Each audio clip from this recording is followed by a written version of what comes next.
diciendo que el nefrón es la unidad funcional del riñón. Ahora, nefrón también nefrón.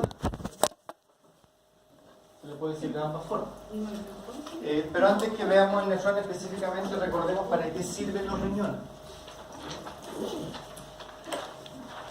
Típico. Función del sistema nefrourinario. Eliminación de productos de desecho. Ahora, estos desechos pueden provenir de algo que haya sido ingerido por el individuo o pueden ser desechos que sean producto del metabolismo. Y el riñón tiene como función filtrar estas sustancias, ¿sí? Y eliminar las que puedan ser tóxicas o dañinas para el organismo. Primera función.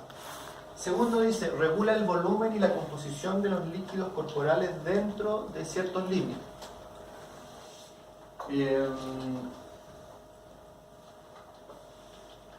La función del nefrón principalmente tiene que ver con tres aspectos. Primero, lo vamos a ver a continuación. Pero la primera parte del nefrón, que es el glomérulo, se encarga de la filtración. ¿Filtrar qué? Filtrar el plasma sanguíneo. De lo que se filtra, luego los túbulos se encargan de reabsorber o de secretar sustancias y agua.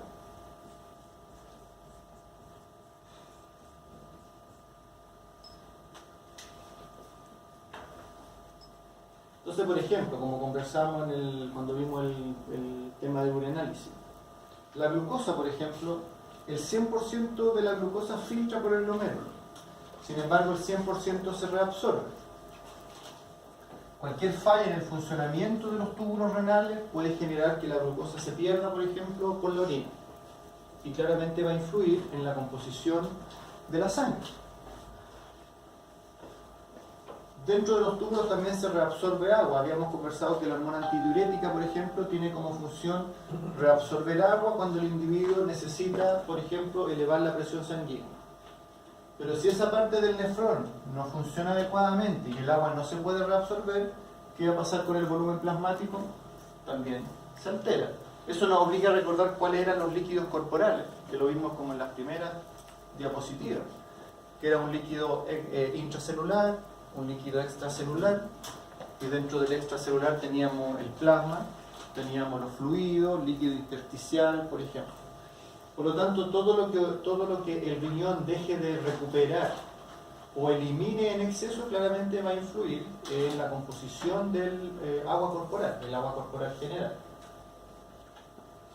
Tercero dice, participa en la regulación del equilibrio ácido-base junto con los pulmones, ¿sí? Y amortiguadores existentes en los líquidos corporales.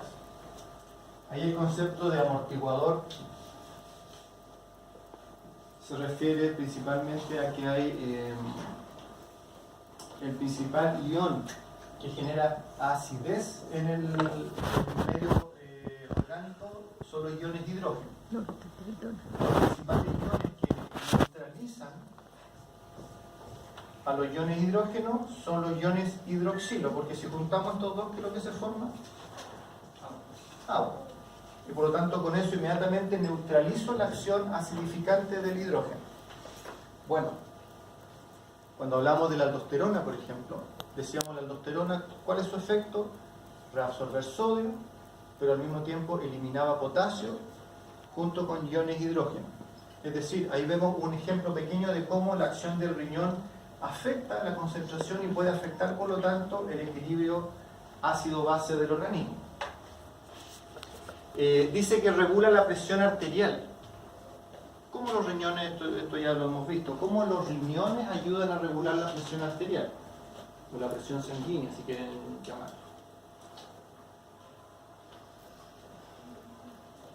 Con la reabsorción de agua. ¿Ya? ¿A través de? La reabsorción de los túbulos de agua. ¿Sí? ¿Quién ayuda en eso? Ese era el complejo. Ya, el sistema... Renina. Recuerden, la renina se forma en los riñones. La aldosterona actúa en los riñones. La hormona antidiurética, que ayuda a reabsorber agua y elevar la presión sanguínea, actúa en los riñones también. Por lo tanto, uno ya puede entender de que cuando un individuo tiene fallas a nivel renal, todas estas funciones se van a ver deterioradas. Dice, ayuda a la producción, produce hormonas que regulan, por ejemplo, la producción de glóbulos rojos. El riñón produce una hormona que es clave para la producción de glóbulos rojos, que es la eritropoyetina.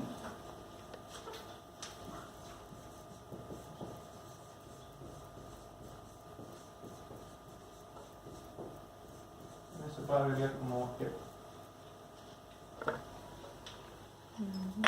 La eritropoyetina entonces es sintetizada a nivel hepático, pero principalmente a nivel renal, y su principal función es estimular la producción, como el nombre lo indica. Poiesis significa formación, producción de eritrocitos, glóbulos rojos.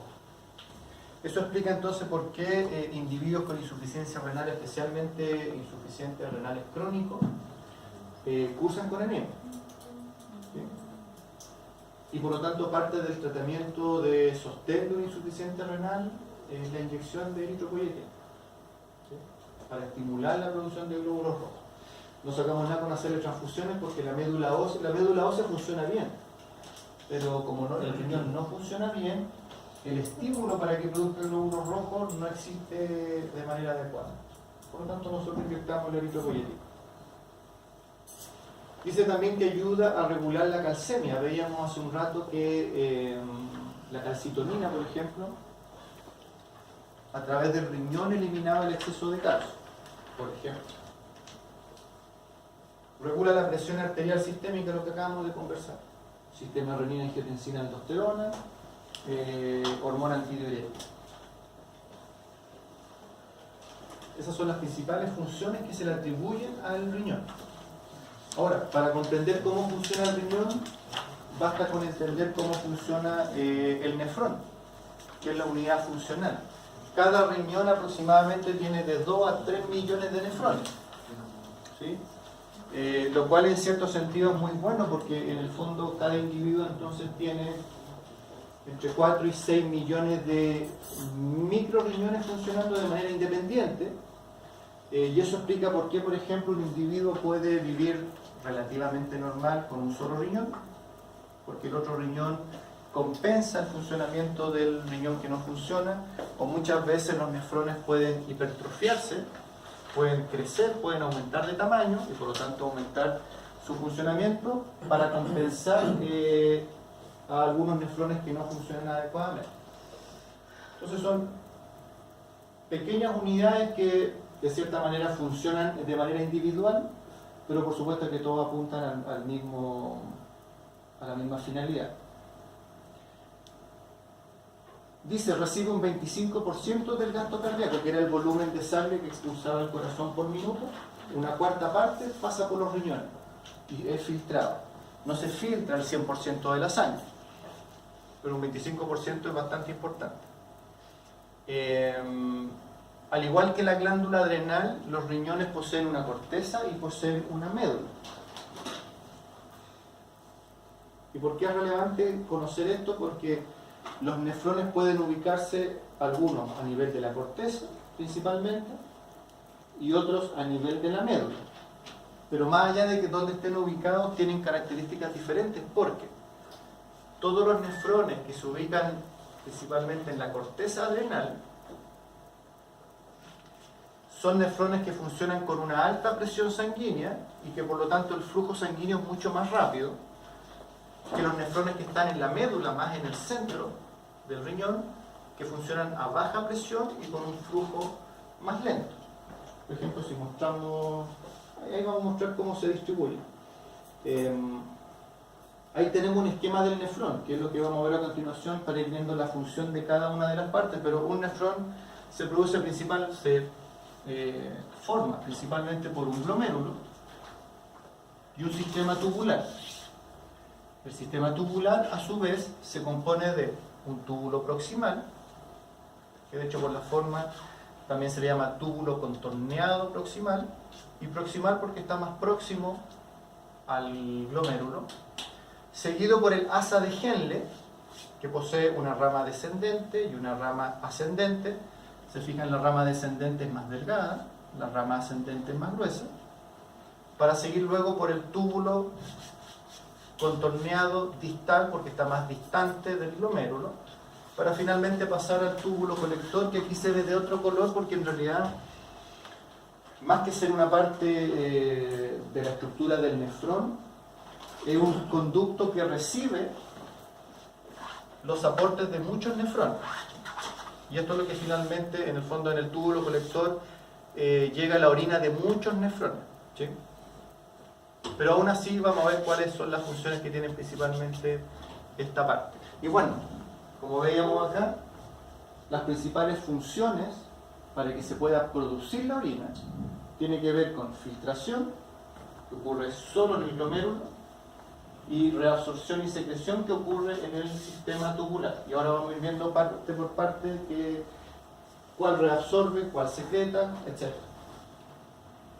Profesor, Sí.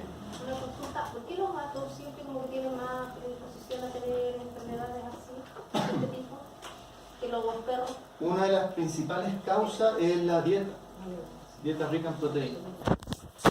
Porque principalmente las sustancias que se eliminan por el riñón son compuestos nitrogenados. De hecho, ¿tú cómo evalúas el funcionamiento renal? Por ejemplo, si tú pides un perfil bioquímico y quieres ver cómo funciona el riñón, tú te diriges principalmente a dos variables, que es el NUS. NUS significa nitrógeno sanguíneo. Y bueno, recibe este nombre porque la urea no se elimina solamente por la orina. ¿Por dónde no se elimina la urea?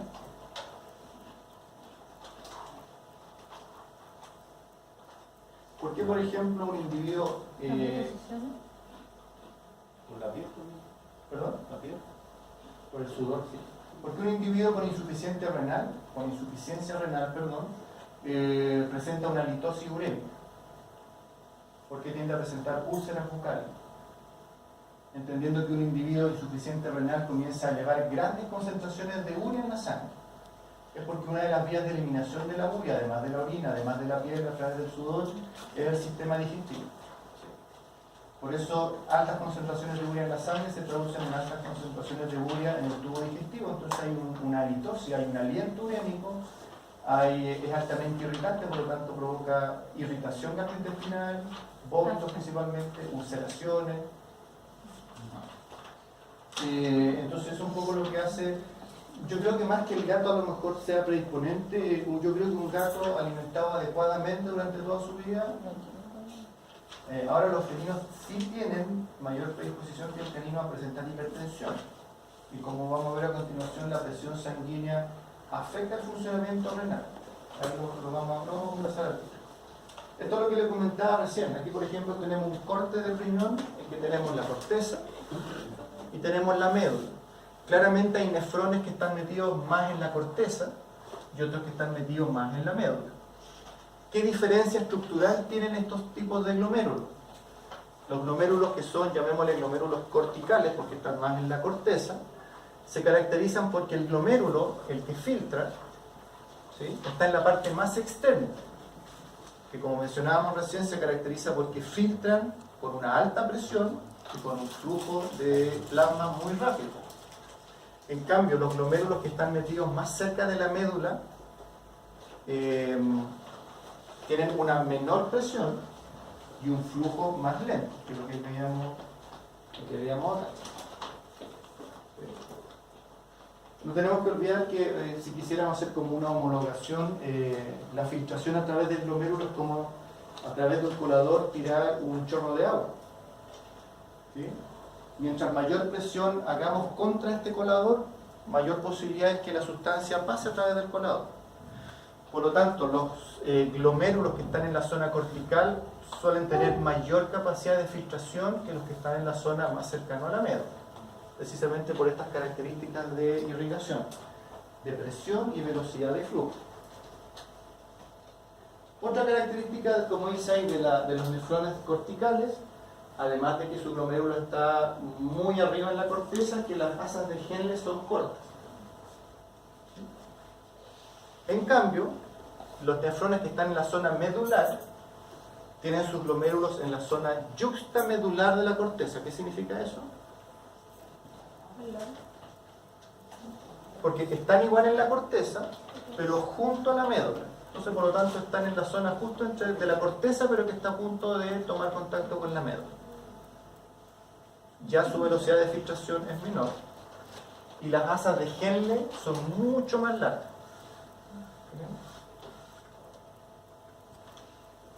Ahora, ¿cuál es la principal función en este caso, más allá de la estructura? Las corticales, alta presión, alta capacidad de filtración, pero una característica que tienen los nefrones que están más inmersos en la médula renal es que mantienen una hipertonicidad renal. A ver, recordemos el concepto de hipertónico. Hay una alta concentración de solutos, ¿sí? Que van a generar qué efecto sobre el agua.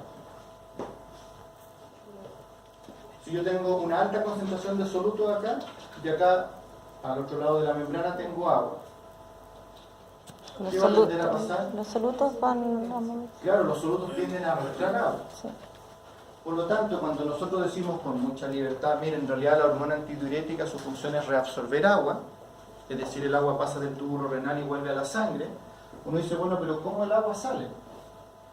No es que alguien empuje el agua, es que como tenemos una médula renal hipertónica, basta con que la hormona antidiurética abra los poros del túbulo colector y el agua va a salir sola porque hay un ambiente hipertónico que la está atrayendo.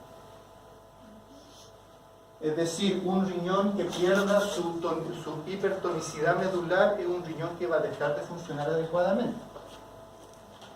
¿Ya? Y eso ocurre cuando los nefrones empiezan a fallar, cuando un individuo empieza a entrar a etapas importantes de enfermedades renales. Pero eso es más de fisiopata, no nos compliquemos con eso. Lo importante es que este tipo de nefrones se encarga de mantener un riñón, una médula renal hipertónica constantemente. Es lo único que permite que haya intercambio de sustancias y que el agua pueda salir de manera adecuada. Por eso dice la letra D, papel fundamental en mantener un intersticio medular hipertónico.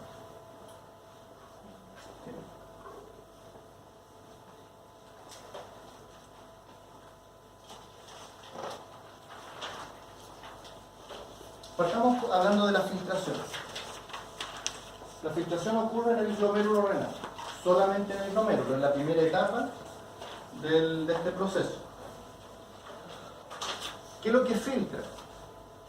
El plasma. ¿Sí? Los elementos figurados de la sangre no filtran. No debieran. No debieran, porque vamos a ver de que el glomérulo tiene ciertos filtros que dejan pasar algunas cosas y otras no. La primera barrera que debe atravesar el plasma para filtrar es el capilar. Recordemos que el glomérulo renal está formado en primera instancia por una arteriola aferente que forma un ovillo capilar y una arteriola eferente que sale. Incluso habíamos denominado que este era un sistema porta, un ejemplo de sistema porta, sí. Arteria-arteria. Bueno, estos capilares son especiales porque son lo que se llaman capilares fenestrados. ¿Qué entendemos por fenestraciones? Cuando una membrana tiene orificios que permiten el paso de sustancias.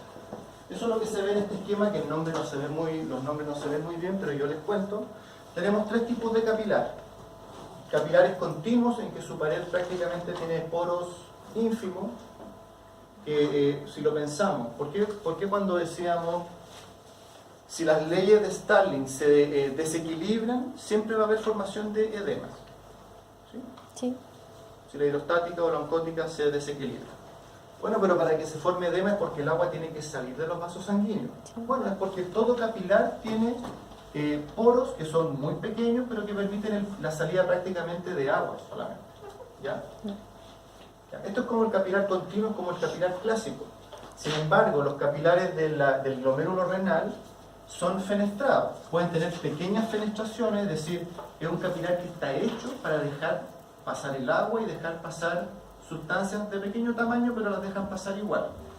Y aquí tenemos un ejemplo mucho más notorio de un capilar que está hecho precisamente para la filtración. Tiene grandes agujeros, siempre hay un límite máximo, pero grandes agujeros que dejan salir el agua, salir sustancia, pero células como los glóbulos rojos, por ejemplo, no se van a escapar. La primera barrera del plasma, entonces, es atravesar los capilares del glomérulo que son fenestrados. Enseguida pasamos por la membrana basal del glomérulo, que la principal característica, porque creo que lo conversamos en algún momento, si no, lo repetimos. ¿Qué es lo que hace que una sustancia filtre o no filtre en el glomérulo? ¿Por qué algunas cosas filtran y otras no? El primer filtro es mecánico, el tamaño. Mecánico. Sustancias de un tamaño mayor lo vamos a ver después, no filtran porque no caben, porque por esas fenestraciones no salen, no pasan.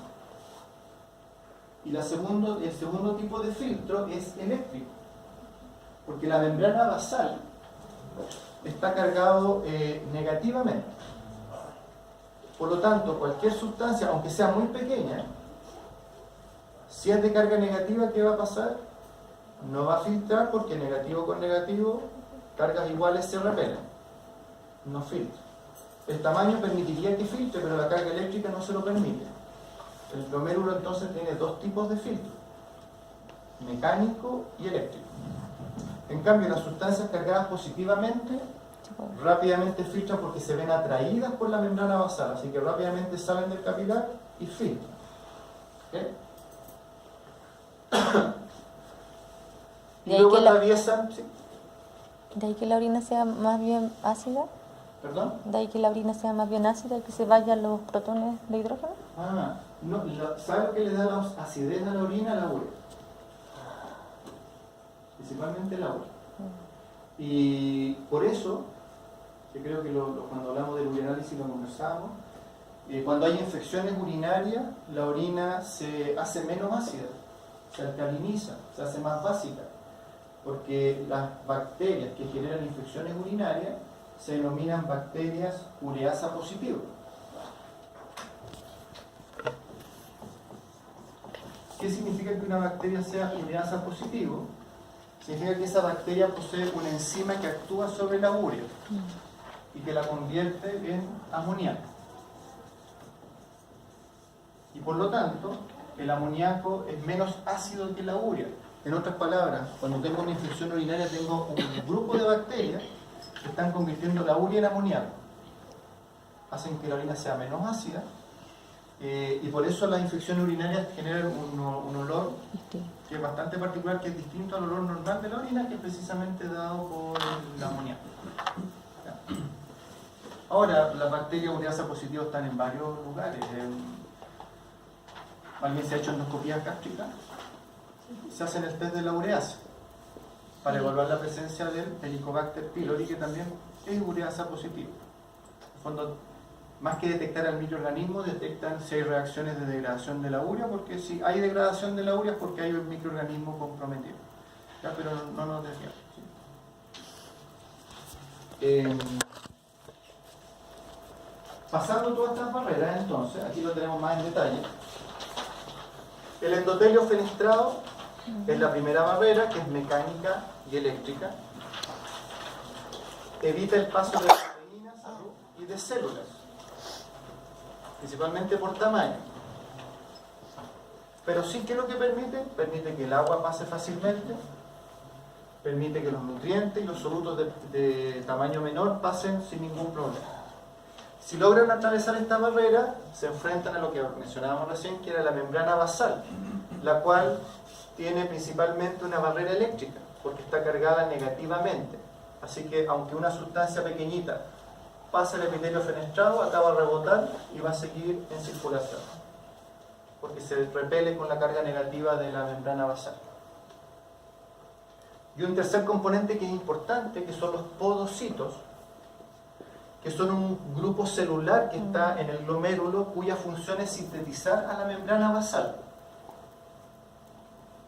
¿Por qué es importante esto? Porque cuando hablamos de enfermedades renales, existen las glomerulopatías, lo que claramente indica que son patologías que parten por el glomérulo. Y existen las tubulopatías, en que claramente el problema parte en los túbulos. ¿Sí? ¿Qué es lo que hace que una patología del glomérulo se vuelva más severa? En primer lugar, si yo pierdo los podocitos dentro de la patología, deja de sintetizarse la membrana. Por lo tanto, el filtro eléctrico se pierde. Y por lo tanto filtran sustancias que no debieran filtrar, pero que no son rechazadas porque la carga eléctrica, la barrera eléctrica, ya no existe. Si este daño se hace mucho más severo y se empieza a dañar el epitelio capilar, ¿sí? Ya no solamente pasa cualquier sustancia con cualquier carga eléctrica, sino que además empiezan a filtrar sustancias de mayor tamaño. Por eso, lo que hay de mayor tamaño en circulación son las proteínas. Y por eso la presencia de proteínas en la orina es el primer signo, porque la proteinuria es un signo, de que hay un daño glomerular que debe ser evaluado.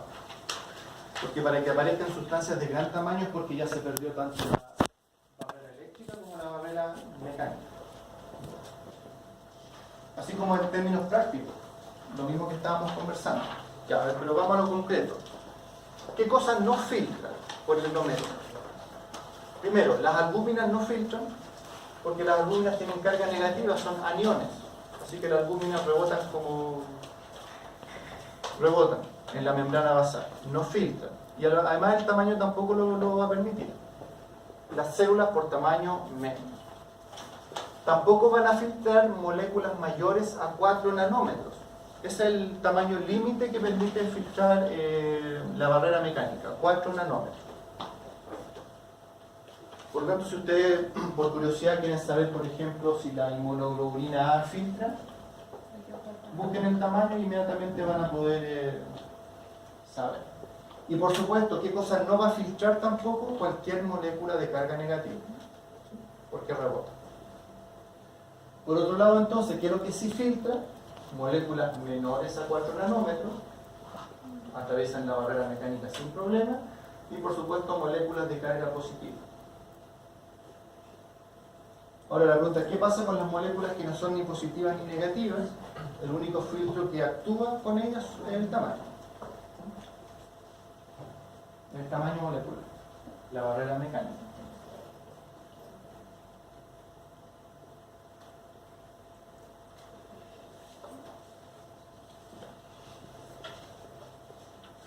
Principal forma de evaluar el funcionamiento, la filtración glomerular, es la evaluación de la creatinina.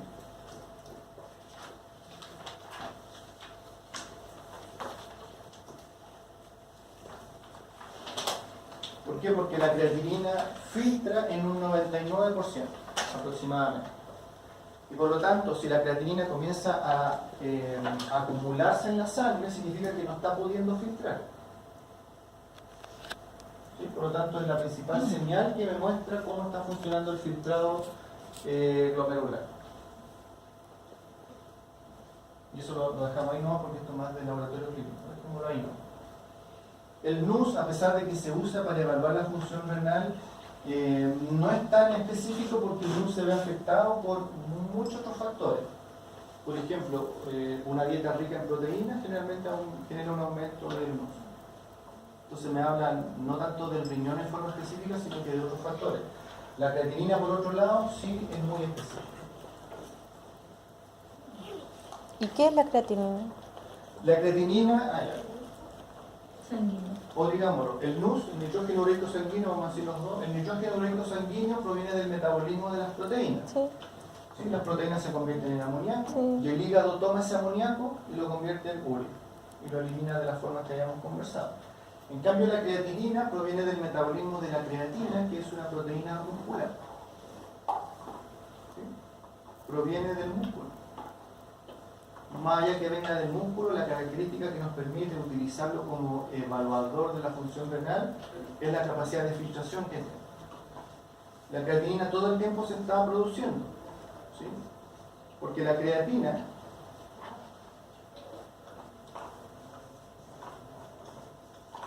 se encuentra en el músculo en forma de fosfocreatina. ¿Ya? Es una forma de almacenar fósforo en el músculo. Y uno se pregunta, bueno, pero ¿por qué necesito almacenar fósforo en el músculo?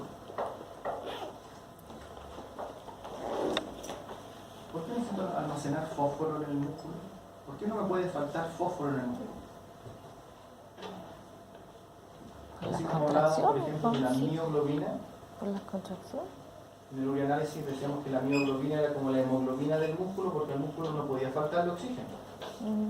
¿Sí? ¿Por qué no podía faltarle oxígeno? Recordemos la contracción muscular.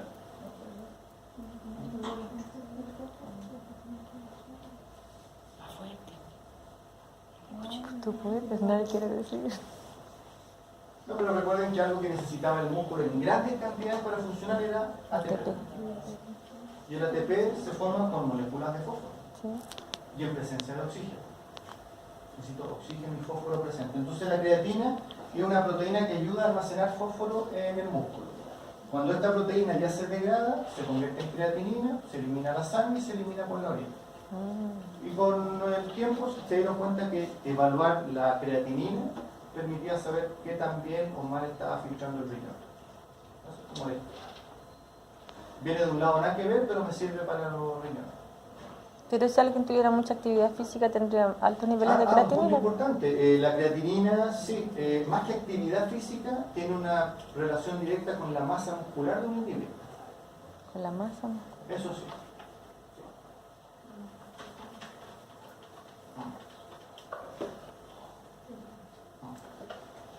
Ahora, un detalle importante, hablábamos recién que uno puede pensar o homologar el funcionamiento del glomérulo como un colador, que tiene un filtro que deja pasar algunas cosas y otras no, pero para que las sustancias pasen a través de ese colador yo necesito aplicar presión.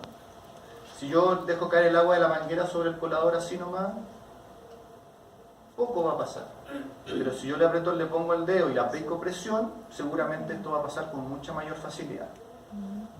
Así, por eso necesitamos una adecuada presión dentro del glomérulo para que haya filtración. Sin embargo, esa presión, ¿de dónde proviene? La presión con la que funciona el filtrado, ¿de dónde viene esa presión? Las arteriolas. Es la presión que le entrega el corazón a todo el organismo. Cuando hablamos de perfusión renal. Pero ¿cuál es el problema? Que si un individuo tiene una alta presión sanguínea, hay riesgo de ruptura de los capilares del glomérulo porque no aguantan una presión tan alta. Por lo tanto, el glomérulo tiene sistemas para protegerse, ¿sí?, de las variaciones de la presión arterial del individuo. Porque una presión arterial muy alta puede generar ruptura de estos capilares y por lo tanto el nefrón, más que quedar afuncional, filtra todo. Porque este capilar penetrado se rompe, así que la barrera mecánica ya no funciona mucho. O la otra posibilidad que también es complicado es que la presión sanguínea sea muy baja y por lo tanto la manguera no da suficiente fuerza para que filtre. Entonces, ¿cómo el glomérulo se las arregla para solucionar estos problemas? Contrayendo o dilatando el diámetro de las arteriolas aferentes y eferentes. Entonces, por ejemplo, cuando la presión arterial es muy alta, la arteriola aferente se contrae, porque con eso la presión se detiene porque reduce el flujo de sangre, ¿sí?, y con eso yo lo controlo. Si la presión sanguínea es muy baja, ¿sí?, las arteriolas se dilatan para que entre un mayor flujo de sangre. Ese es como el mecanismo general. Entonces aquí yo tengo como mi llave de paso, ¿sí?, que me permite reaccionar frente a las variaciones de la presión arterial. Ahora la pregunta, como siempre, ¿cómo sabe el glomérulo qué está pasando con la presión arterial? Y aquí tenemos un poco la respuesta. ¿Qué será esto? Es artículo vital. Que es un tejido que está al lado del glomérulo. Es el yuxta. El aparato yuxtaglomerular. ¿Se acuerdan que el aparato yuxtaglomerular, que era el encargado de sintetizar la renina, Sí, esa hormona. decíamos, bueno, ¿y cómo sabe que tiene que formar renina o no? Porque, bueno, tiene receptores de presión en los vasos sanguíneos que cuando detectan una alza de presión pueden generar inmediatamente una reacción, o si la presión es muy baja también pueden reaccionar. Por lo tanto, aquí tenemos el sistema que detecta qué está pasando con la presión sanguínea y por lo tanto genero reacciones. Estas reacciones pueden ser intrínsecas, es decir, a nivel local genero ciertos cambios que me permiten que mi presión dentro del glomérulo se regule dependiendo de lo que pasa con la presión sistémica. O como vamos a ver en la siguiente diapo, hay mecanismos extrínsecos, es decir, hay mecanismos que ocurren fuera del riñón que también ayudan a regular la presión que va a entrar en el glomérulo. Partamos hablando de los intrínsecos. Son principalmente dos. Uno es el reflejo miogénico. Y si uno analiza la palabra miogénico, en realidad lo que dice es que se origina en un músculo. Tiene que ver con la musculatura de los vasos sanguíneos del glomérulo. Es decir, si aumenta la presión sanguínea, se provoca vasoconstricción. Si disminuye la presión sanguínea, vasodilatación. Eso es todo. Entonces, ¿cómo el glomérulo sabe que está ocurriendo esto? Por los receptores que están aquí precisamente a la entrada y con eso van regulando. O la otra posibilidad es que haya lo que hablábamos antes. El aparato yuxtaglomerular genera producción de renina y activa el sistema renina-angiotensina-aldosterona. Porque el sistema renina-angiotensina-aldosterona, ¿qué es lo que buscaba? Elevar la presión sanguínea, porque retenía agua, principalmente retenía sodio, y eso ayuda a que la presión se regule. Es muy parecido a lo que ocurre en los mecanismos extrínsecos, en que quienes participan acá son 4 sustancias principalmente, todas las conocemos en realidad. Primero, la adrenalina. ¿Qué efecto tiene la adrenalina sobre los vasos sanguíneos? Contrae. Contracción. En este caso, contracción de la arteriola aferente. Recordemos que la adrenalina, cuando hablábamos de la adrenalina, es del sistema simpático. Entonces nosotros decíamos, bueno, cuando yo requiero estar en alerta y actuar frente a una situación, yo necesito que ciertos sistemas del organismo funcionen bien y los otros no los necesito tanto. El sistema digestivo, siempre decíamos, en realidad yo no necesito que esté en su máxima, que no esté funcionando así como el sistema urinario, por ejemplo. Pero ¿qué sistema yo sí requería que estuvieran muy activos? El sentido. Sistema nervioso, Sí. nervioso, muscular, Sí. ¿sí? El corazón para que pueda latir, taquicardia, los pulmones porque también me permitían Oxigenar. ventilar mejor. Entonces precisamente la adrenalina, ¿qué objetivo tiene? Genera una distribución de la irrigación en el organismo, siempre priorizando órganos como el cerebro, el corazón, pero sin embargo no puede, por darle mayor cantidad de sangre a estos tejidos, hacer que el nefrón se quede sin la presión adecuada. O sea, el riñón sigue siendo un órgano que es relevante y clave para el funcionamiento del organismo, por lo tanto la adrenalina, ¿qué es lo que genera? Para que nunca pierda su presión de filtración, genera constricción, contracción de la arteriola aferente. La angiotensina 2, ¿recuerdan los efectos de la angiotensina 2? Que habíamos descrito 4 principalmente. Uno, estimulaba la producción de aldosterona, inducía la producción de antidiurética, pero también estimulaba el sistema simpático. Provocaba vasoconstricción, ahí teníamos los 4 efectos. Vasoconstricción de la arteriola aferente más que la eferente. La ADH, ¿para qué sirve? Reabsorción de agua a nivel de los riñones. Sin embargo, también tiene un efecto contrayendo las arteriolas del glomérulo. PNA, ¿qué es lo que era? Que tiene que ver también con la regulación de la presión sanguínea. ¿Ese era de la arteriola, de la corazón o no? Sí, ¿sí? Se sintetiza en el corazón, ¿sí? Ay, se me olvidó el nombre largo. Péptido neuroauricular, no sé. Sí, exacto. Péptido natriurético auricular. Ese mismo. Porque su principal función era eliminar sodio por la orina, natriurético, y auricular porque se formaba en las aurículas cardíacas. Bueno, ¿cuál es el efecto en este caso? Vasodilatación. Contrario. Vasodilatación de la aferente, pero vasoconstricción de la eferente. ¿Eso que va a generar? Que se aumente la presión dentro del glomérulo porque entra mucho volumen, pero no puede salir con tanta facilidad, por lo tanto genera mayor presión dentro del glomérulo, por ejemplo. Entonces, mecanismos intrínsecos y extrínsecos que lo que buscan, si se fijan, al final todos los mecanismos que regulan la presión del glomérulo tienen que ver cómo manejo la entrada y salida de la sangre, arteriola aferente y eferente. Tanto así que si ustedes quieren manejar esto, hay fármacos que dilatan o contraen específicamente estas arteriolas. Si ustedes necesitan del glomérulo, todo se puede manejar en realidad. Eso respecto al filtrado. Una vez que el filtrado ya pasó las barreras del glomérulo y entramos a los túbulos, entramos a la primera porción, que es el túbulo proximal. En general, la principal función por la cual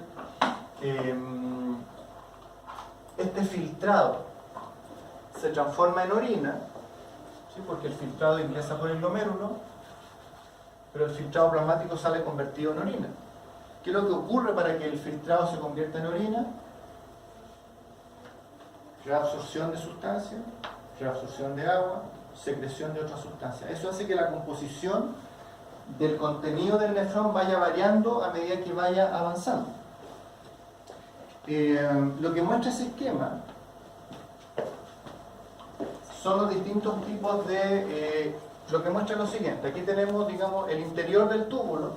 Por aquí va pasando el filtrado, la célula tubular y el vaso sanguíneo. Es decir, cuando yo hablo de la reabsorción de glucosa, significa que la glucosa que viene por el filtrado entra o atraviesa el túbulo renal para volver a la sangre.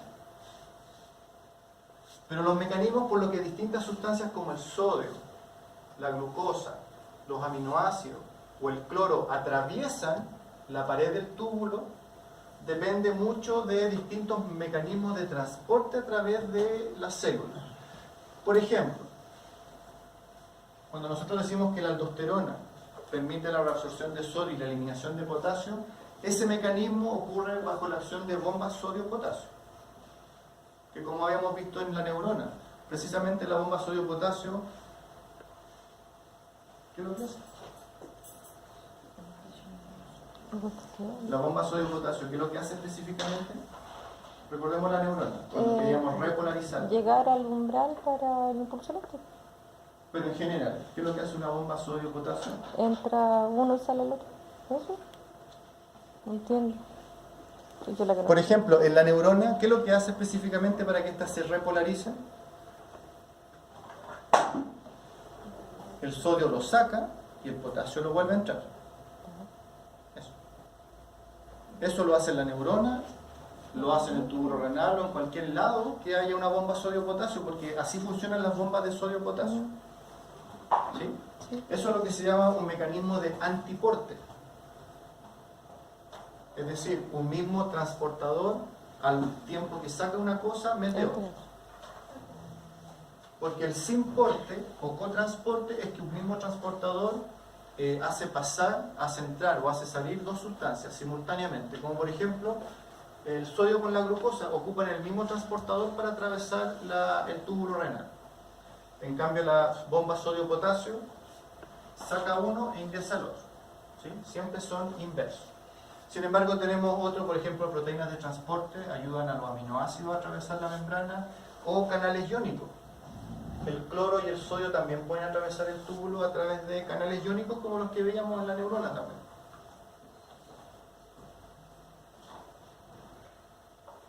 Yendo al detalle, hacemos a lo concreto en realidad. Si hablamos del túbulo proximal, lo que caracteriza al túbulo proximal es que tiene un epitelio especializado en reabsorción de sustancias. El túbulo proximal se caracteriza por ser el lugar del nefrón donde más se reabsorbe sustancia. Acá al inicio. ¿Por qué tiene esa característica? Primero, porque es rico en mitocondrias. Y hablábamos recién de que necesitamos alta cantidad de mitocondrias para que la bomba sodio-potasio pueda precisamente hacer este intercambio de sustancias. Primero. Segundo, el epitelio del túbulo tiene bordes en cepillo. ¿Dónde habíamos visto bordes en cepillo también? ¿En qué otro sistema, en qué otro órgano habíamos visto bordes en cepillo? ¿Perdón?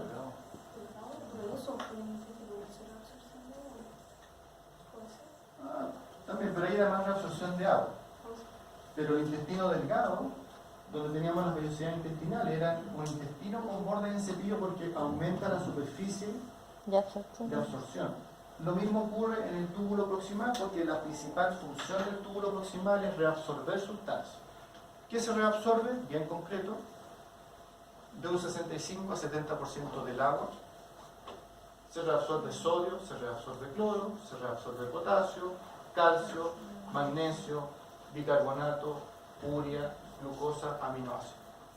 O sea, el gran volumen de sustancias que son filtradas en el glomérulo se reabsorben inmediatamente por el túbulo proximal. Entonces ahí uno puede entender de que cuando un individuo sufre de insuficiencia renal y los nefrones no funcionan adecuadamente, todo esto se pierde por la orina. ¿Y qué empieza a pasar con un individuo con bajos niveles de glucosa, con deficiencias de potasio, deficiencias de cloro, de sodio, de magnesio? Por eso que fallen los riñones es una joda, ¿verdad?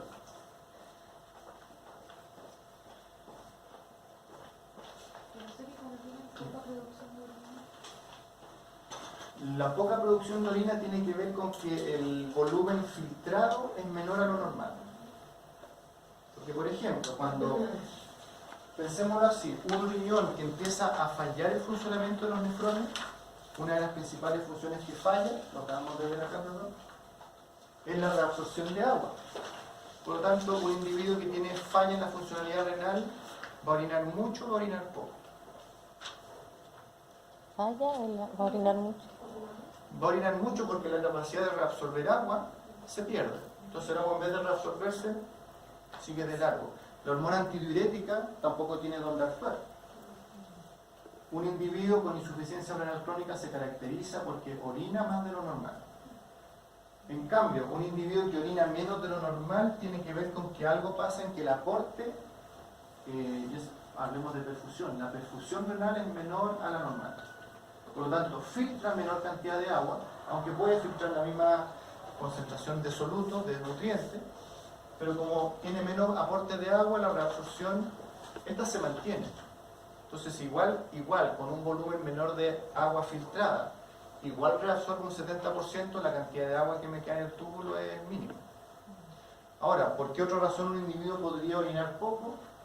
Por estar deshidratado. Porque hay un bajo volumen plasmático, pero además el organismo, ¿qué es lo que dice? Yo no puedo perder esa poca agua que tengo, la hormona antidiurética reabsorbe agua. Entonces, por eso siempre hay que partir con la evaluación de la funcionalidad renal, porque si estos valores de NUS y creatinina están dentro de lo normal, no está ahí el problema por el cual orina poco.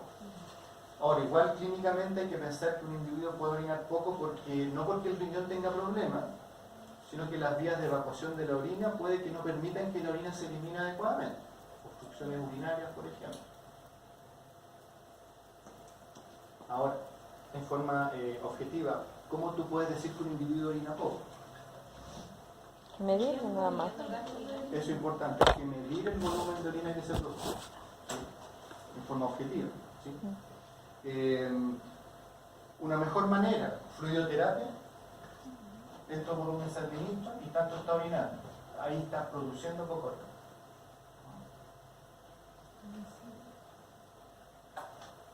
Túbulo proximal, ya lo pasamos, ahora viene el asa de Henle. El asa de Henle tiene una rama descendente y una rama ascendente. En general se comportan bastante parecidas, ¿ya?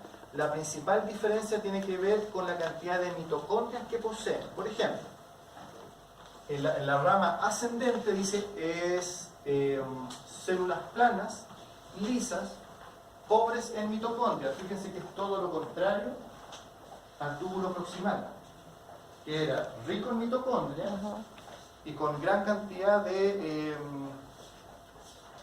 bueno, este borde en cepillo que da mayor superficie de reabsorción. Aquí son lisas, por lo tanto, claramente no es una parte del nefrón que sirva para reabsorber de manera importante. Si es pobre en mitocondria, tiene poca acción de bomba sodio-potasio. Principalmente, ¿qué ocurre en esta zona? Hay alta absorción de solutos, pero solutos que se mueven por gradiente de concentración. No se absorbe nada de agua. ¿Okay? Y por lo tanto, si en esta zona se absorben muchos solutos, pero el agua queda en el túbulo, este plasma se vuelve altamente hipotónico. Entendiendo que hipotónico es que tiene una baja concentración de soluto y mucha agua. En el fondo, todos los sólidos se me va y quedo casi solo con agua dentro del túbulo, muy diluido. Eso ocurre en la rama ascendente del asa de Henle. En cambio, cuando pasamos a la rama descendente, nuevamente aparece una estructura muy similar al túbulo proximal. Rico en mitocondria, muchos pliegues y bordes en cepillo. Acá, ¿qué es lo que ocurre principalmente? Reabsorción de sodio, cloro, potasio, magnesio, calcio. Nuevamente no hay reabsorción de agua, ¿sí? Y por eso en esta zona del nefrón es el lugar donde actúan, el lugar de acción de los diuréticos. De hecho, los diuréticos como la furosemida, que es como el más conocido, se llaman diuréticos de asa porque actúan precisamente en el asa de Henle. Lo que genera el diurético en este caso es que la poca agua que se pueda reabsorber se elimine y por lo tanto de esa manera yo genero pérdida de agua. Principal diferencia entonces entre las dos ramas del asa de Henle es la estructura tubular y la cantidad de mitocondrias.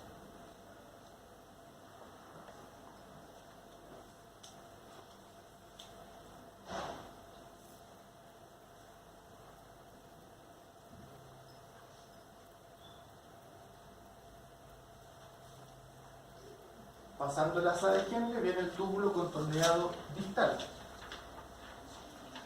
¿Qué es lo que ocurre principalmente en el túbulo contorneado distal? Reabsorción de cloro, potasio, magnesio y calcio, al igual que en la zona anterior. Pero aquí tenemos el lugar de acción de la aldosterona. Ojo, lo normal, lo fisiológico es que el potasio se reabsorba y por lo tanto el sodio se elimine. Pero si estamos bajo la acción de la aldosterona, es el potasio el que se excreta y el sodio el que se retiene. ¿De acuerdo? ¿Sí? ¿No?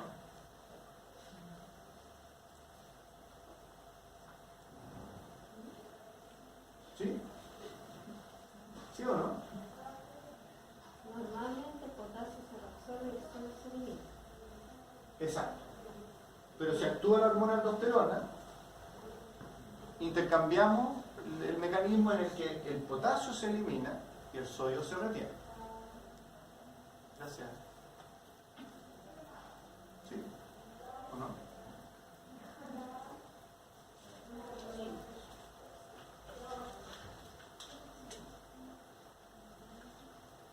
Ya la exhibición va a los 5-4.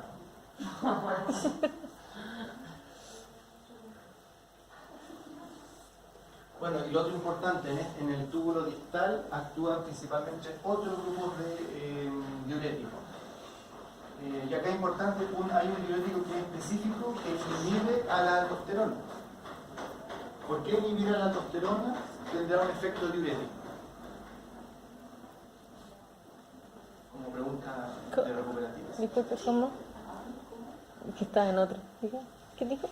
No, ¿por qué inhibir a la aldosterona tendrá un efecto diurético? Porque la aldosterona contrae la musculatura. Sí. Pero si contraía la arteriola, pasaba menos presión. No era complejo endorfina, diurético, inhibidor. El diurético que Porque botaba. inhibir a la aldosterona va a generar un efecto diurético. Si yo inhibo a la aldosterona, ¿qué pasa con el sodio y el potasio? Inhibiendo la aldosterona.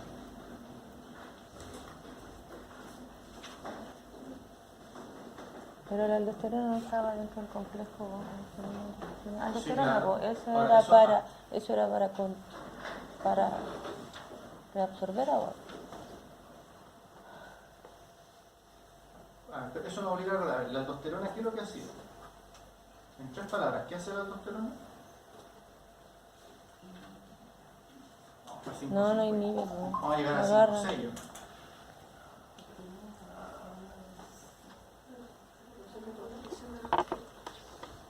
Sí, o sea, bueno, ahí dice. Bien. Recuerden, la principal función de la aldosterona es reabsorber sodio y eliminar potasio. Porque si reabsorbo sodio, el sodio arrastra agua. Arrastra el agua. Aumento mi volumen plasmático. Sí, pues. Sí, pero aquí estoy inhibiendo la aldosterona. Entonces no absorbe no va el agua con el sodio, por lo tanto puede salir el agua y el potasio. Y el sodio. Es decir, si no hay aldosterona, el sodio es el que se va por la orina. Y va a arrastrar agua. Sí, El diurético. ¿Eso qué hizo eso? claro. Estoy bien. Sí, yo sé, sí. Sí, yo también quiero. Esta misma clase en la mañana habría sido genial. ¿Cómo? La No, dice que para el sueño, el almuerzo y todo. ¿Se puede hacer cambiar de sección? Con esta altura, y por último, el túbulo colector. Aquí el túbulo colector se caracteriza porque es la principal parte del nefrón donde se reabsorbe agua. Siempre que tengamos la acción de la hormona antidiurética o vasopresina. Siempre se reabsorbe un poco de agua, pero la mayor reabsorción va a ocurrir bajo la acción de la antidiurética. Bueno, igual aquí la aldosterona también tiene cierto efecto porque sigue estimulando la excreción de potasio y la reabsorción de sodio. No ocurre solamente en el túbulo distal. Y ya saliendo del túbulo colector ya tenemos orina. Ahí ya tenemos la orina.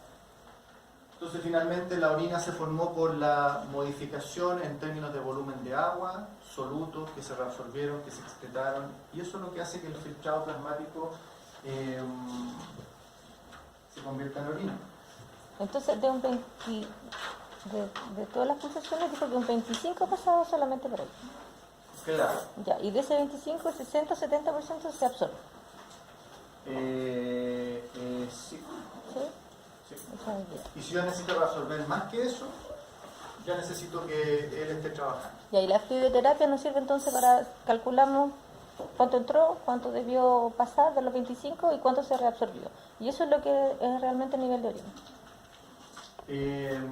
Sí, lo que pasa es que de todas maneras hay que restar ciertos valores del agua que se mantiene para funciones o agua que se pierde por otra forma, pero en general tiene que haber una proporción entre el agua que administro y el agua que el individuo elimina, especialmente pensando que es un riñón que está totalmente normal. Y lo último, esto no lo vamos a ver ahora, es lo que vimos en el práctico, ¿sí? Pero sí, de todas maneras, que para la prueba de la próxima semana, repasar los apuntes que hayan tomado en esa ocasión. Qué es lo que mide cada cosa, para qué sirve, así como bien general, ¿no? Se aumentaban cetonas, qué es lo que significaba, sangre oculta. Borré todo lo agua.